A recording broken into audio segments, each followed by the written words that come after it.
आज के इस वीडियो में हम बात करने वाले हैं गुरुदेव रविंद्रनाथ टैगोर के बारे में।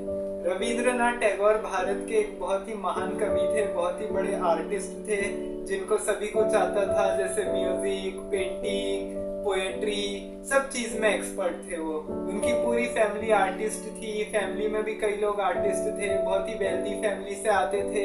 काफी चीजें उन्होंने सीखी, देश को अपना राष्ट्रगान दिया, जन गण मन, बांग्लादेशियों के लिए लिखा अमर सोनार बांग्ला, ऐसे ऐसे काफी चीजें उन्होंने लिखी। गीतांजलि गीतांजलि उनकी सबसे फेमस बुक है, उसके बारे में जानेंगे। रविंद्रनाथ टैगोर की पूरी बायोग्राफी जानेंगे, रविंद्रनाथ टैगोर कौन थे, उन्होंने क्या क्या किया, अभी तक उनको नोबेल प्राइज मिला, उन्होंने क्या क्या उपलब्धियां हासिल की जीवन में। ये सारी बातें इस वीडियो के ये सभी बातें इस वीडियो के अंदर शुरू से जानेंगे। शुरुआत करने से पहले आप सबको बता दूं कि ये YouTube चैनल को सब्सक्राइब जरूर कर दें और बेल आइकन का बटन दबाना न भूलें और वीडियो को आखिरी तक देखें। तो बात करते हैं रविंद्रनाथ टैगोर के प्रारंभिक जीवन के बारे में। रविंद्रनाथ टैगोर का जो जन्म था वो आज ही के दिन 7 मई 1861 को बंगाल के कलकत्ता में देवेंद्रनाथ टैगोर के यहाँ पे हुआ था। इनके पिता का नाम देवेंद्रनाथ टैगोर था। इनके दादाजी जो थे वो थे द्वारकानाथ टैगोर। अच्छा, टैगोर नाम कैसे पड़ा इनका, देखिए इनका असली जो सरनेम था रियल में वो कुशरी था। कुशरी रविंद्रनाथ टैगोर का, ये ब्राह्मण फैमिली से थे, ब्राह्मण फैमिली से आते थे। इनका सरनेम कुशरी था, लेकिन इनके ब्रिटिशर्स को इनका सरनेम प्रोनाउंसिएशन बोलने में बहुत दिक्कत जाती थी, उनका प्रोनाउंसिएशन करने में सरनेम का। तो इन्होंने टैगोर बोलना शुरू कर दिया। टैगोर सबने इनके आगे लगाना शुरू कर दिया, तो फिर इनको टैगोर बोला जाने लगा। इन्होंने अपना कॉमन नेम में फिर टैगोर रख लिया, रविंद्रनाथ टैगोर। इनको गुरुदेव की भी उपाधि दी गई थी। अब उन्होंने क्या किया कि अब जैसे उनका जन्म द्वारकानाथ टैगोर के यहाँ हुआ था। अब उसके बाद क्या हुआ कि उन्होंने जब बचपन से ही उनको पढ़ाई में हिंदी की जितनी भी बंगाली साहित्य था, लिटरेचर में बहुत शौक था उनको, लिटरेचर का काफी शौक था।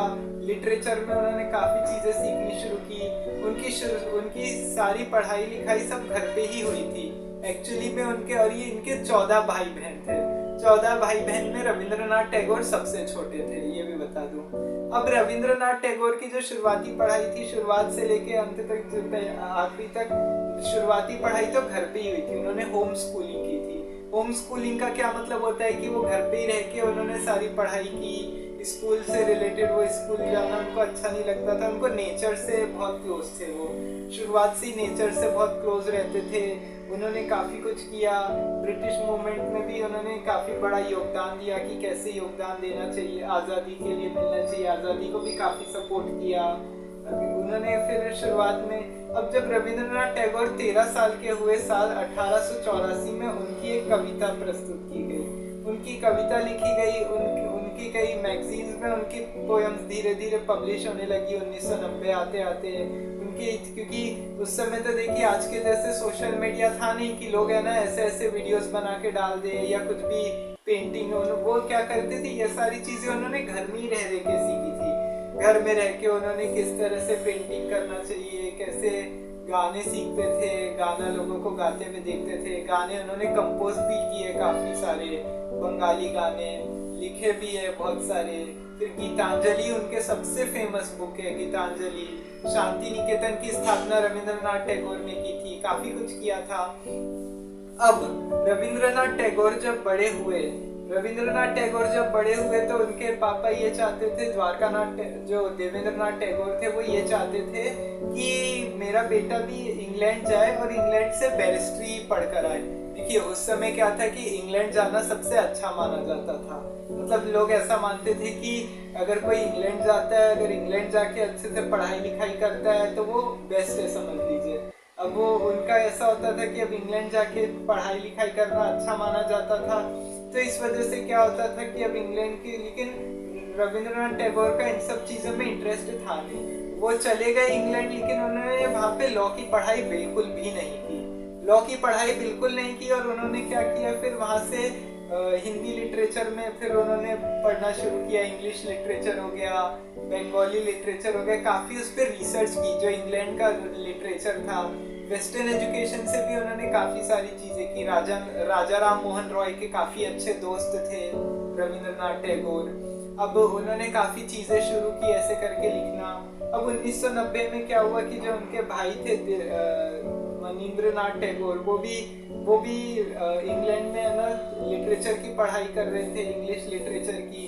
तो उनसे भी काफ़ी हेल्प ली उन्होंने कि कैसे लिटरेचर में आगे अपने आप को बढ़ाना चाहिए, ये सारी चीज़ें उन्होंने की। अब उसके बाद फिर क्या हुआ कि अब उन्होंने ये सब चीज़ें की, फिर उसके बाद ब्रिटिश में भी जो बड़े बड़े मूवमेंट हुए, ब्रिटिशर्स का भी काफ़ी विरोध किया बड़े होने के बाद में। ब्रिटिशर्स का काफ़ी विरोध किया उन्होंने। जैसे 1905 में बंगाल विभाजन हुआ था, पार्टीशन ऑफ बंगाल। अभी पिछले हफ्ते पार्टीशन की स्टोरी बताई थी, पार्टीशन ऑफ इंडिया की, तो उसको पूरा बताया था कि पार्टीशन ऑफ बंगाल क्यों हुआ था। तो पार्टीशन ऑफ बंगाल का विरोध करने के लिए रविंद्रनाथ टैगोर ने क्या किया, अब उन्होंने रक्षाबंधन मनाना हर घर में शुरू किया, हर हिंदू मुस्लिम घरों में। जो जितनी भी मुस्लिम बहनें हैं वो हिंदू भाइयों को सबको राखी बांधेगी। ऐसा क्यों किया? ताकि वो लोगों को दिखा सके कि हम एक ही हैं, कोई अलग थलग नहीं है। क्योंकि ब्रिटिशर्स की तो शुरुआत से यही पॉलिसी थी, डिवाइड एंड रूल। आज से नहीं, शुरुआत से ही ये लोग करते थे, और इसी के चक्कर में हिंदुस्तान पाकिस्तान का बंटवारा भी हो गया बंगाल एरिया को लेके जो उन्होंने किया।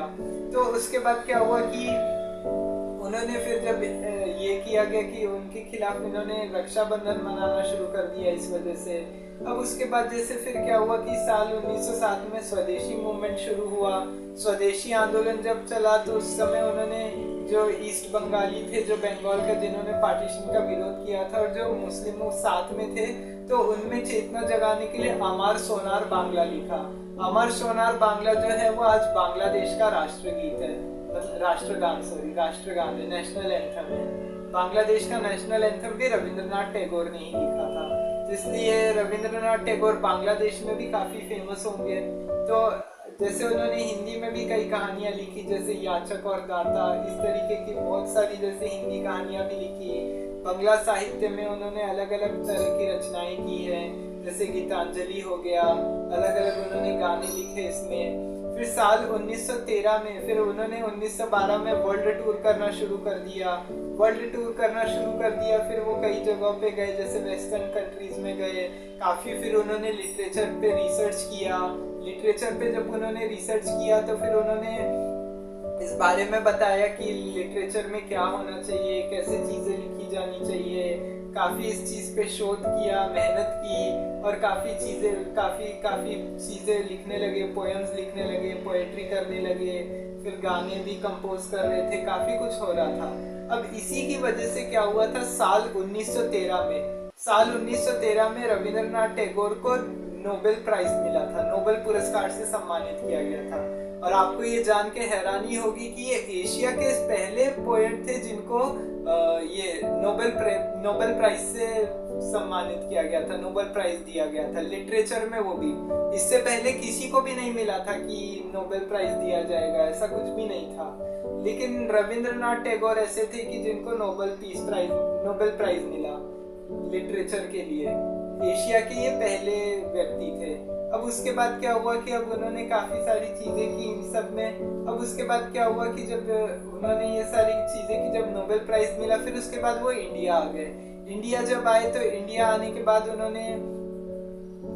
के बाद फिर उनका काफी अच्छे से वेलकम किया लोगों ने, उनको ट्रिब्यूट देने लगे नोबेल प्राइज के लिए, काफी हर जगह से बधाइयां आने लगी, काफी कुछ हुआ।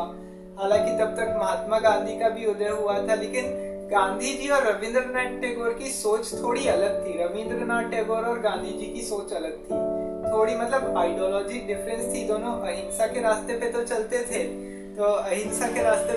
थे, लेकिन गांधी जी का जैसे क्या कहना था कि है ना, स्वदेशी मतलब चरखा चलाओ, पूरी तरह से इंडिया की चीजों को खरीदो, नॉन ब्रिटिश की चीजें मत लिया करो। गांधी जी ये सारी चीजें बोलते थे।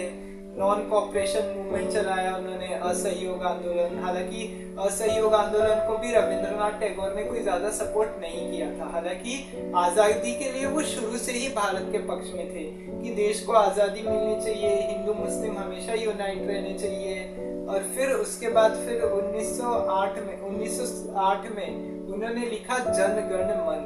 जन गण मन जो आज का राष्ट्रगान है, और उन्होंने फिर नेशनल असेंबली में गाया था, कांग्रेस की 26 नेशनल असेंबली में, जिसमें सभी लोग खड़े होकर उनको ट्रिब्यूट दिया गया था और सबके साथ मिलके ये गाया गया था, जन गण मन अधिनायक जय हे। और आज भी ये जन गण मन काफी हर स्कूलों में होता है, स्कूल कॉलेज स्कूल में जैसे प्रेयर होती है तो हर बार नेशनल एंथम, नेशनल सॉन्ग गाया जाता है, ये आप सब लोग जानते होंगे। अब उसके बाद जैसे स्कूलों में भी इसकी पहचान है, फिर जैसे कई स्टेडियम्स में जैसे बड़े बड़े प्रोग्राम होते हैं तो उसमें भी नेशनल एंथम सबसे पहले गाया जाता है रविंद्रनाथ टैगोर का। जनगण मन गाने में 52 सेकंड लगते हैं, यहाँ आपको ये भी बता देता हूँ, 52 सेकंड लगते हैं जनगण मन पूरा गाने में। उन्होंने काफी कुछ इससे काफी क्या हुआ कि देश के लोगों में काफी इसके खिलाफ चीजें हुई है, काफी इसके साथ लोग जुड़ने लगे फिर उनसे। अब फिर उसके बाद क्या हुआ कि फिर ब्रिटिश सरकार ने भी उनको काफी ऑनर दिए, नाइटहुड की भी उपाधि मिली थी, नाइटहुड की उपाधि मिली। लेकिन साल 1919 में जब जलियांवाला बाग हत्याकांड हुआ, जलियांवाला बाग हत्याकांड होने के बाद उन्होंने क्या किया कि ये नाइटहुड की उपाधि वापस दे दी। नाइटहुड की उपाधि वापस दे दी क्योंकि उनका ये कहना था, मतलब बोला तो नहीं था उन्होंने, लेकिन उनका ये मानना था कि एक तरह से अगर वो ऐसे निर्दोष लोगों की अगर हत्याएं करेंगे अगर अंग्रेज, तो फिर ऐसे तो हो नहीं सकता, फिर हम उनका सम्मान लेके भी क्या करेंगे। तो ये सोच के उन्होंने नाइटहुड की उपाधि अंग्रेजों को वापस दे दी कि वो नहीं रख सकते ऐसे करके। अब उसके बाद क्या हुआ कि अब जब उन्होंने नाइटहुड की उपाधि दे दी, वापस लौटा दी, उनको अलग अलग सम्मान भी दिए जा रहे थे, काफी इसके बारे में रिसर्च हुआ, उन्होंने आजादी के आंदोलन में काफी सपोर्ट किया। हालांकि जो भगत सिंह जैसे बड़े बड़े रेवोल्यूशनरी थे, क्रांतिकारी थे, उनका वो सख्त विरोध करते थे। मतलब उनका ये कहना था कि जैसे जो रेवोल्यूशनरी जो होते हैं, अब रेवोल्यूशनरी के हिसाब से मतलब उनका ये कहना था कि जो हिंसा के रास्ते पर चलते हैं वो गलत चीज है, ऐसा उनका मानना था। हर किसी की आइडियोलॉजी ऐसी होती थी कि वो अलग अलग चीजें करते थे, मतलब उनके हिसाब से कि हिंसा के रास्ते पे चलना चाहिए कि नहीं चलना चाहिए। खैर मतलब वो कोई सोचते थे कि नहीं ऐसा कुछ नहीं होना चाहिए। रविंद्रनाथ टैगोर का मानना था कि शांति से हमेशा रहना चाहिए सबको। अब 1918 में उन्होंने फिर बंगाल के बोलपुर में शांति निकेतन की स्थापना की। शांति निकेतन की स्थापना भी कैसे हुई देखिए, रविंद्रनाथ टैगोर कई जगहों पे ऐसे खर्चा वर्चा, जैसे उनकी जो सैलरी आती थी, जो भी उनको इससे पैसा मिलता था, वो उसका क्या करते थे, वो जैसे कहीं अपने लिटरेचर में लगा देते। यहाँ पे उनको जो नोबेल प्राइज भी मिला था, जो उसमें पैसे दिए गए थे ना, वो भी उन्होंने अपने लिटरेचर में ही इन्वेस्ट किया ताकि लिटरेचर को और बढ़ावा मिल सके और काफी चीजें कर सके वो। इस वजह से उन्होंने लिटरेसी पे काफी ज्यादा ध्यान दिया, इस चीज में काफी अपना पैसा लगाया कि कैसे ताकि उनका इम्प्रूवमेंट हो इस चीज में। तो इस वजह से जो उनको नोबेल प्राइज में भी जो एलिमनी दी गई थी, उसमें भी सारी चीजें, मतलब जो एलिमनी बोल रही, मतलब जो नॉर्मल जो प्राइज में जितना जो पैसा दिया जाता है गवर्नमेंट की तरफ से, जो उनको मिला था उसमें भी उन्होंने ये लगाया था, पैसा लगाया था, तो वो लिटरेचर में लगा दिया था। अब उनके पास पैसे नहीं थे, या उनके पास जो और पैसे होते थे वो चीजों में लगा देते थे। गांधी जी ने एक बार क्या हुआ, गांधी जी से जब वो मिलने गए थे, एक बार की बात है, तो महात्मा गांधी ने एक बार क्या किया था, उनको जो है इसमें लगा दिया था। जब उनको पता चला कि वो अपना गुजारा भत्ता नहीं कर पाते, तो उनको अपने सेठ से बोला, गांधी जी ने अपने सेक्रेटरी से बोला कि इनको भी 50,000 रुपए का चेक देना चाहिए। ऐसे करके उनको चेक दिलवाया गया। अब रविंद्रनाथ टैगोर ने सोचा कि जब ये चेक दिलवाया गया तो इसका कुछ तो फायदा उठाना चाहिए। तो लोगों के बारे में ज्यादा सोचते थे, हमेशा लोगों के बारे में सोचते थे कि लोगों को कैसे इम्प्रूव किया जाए।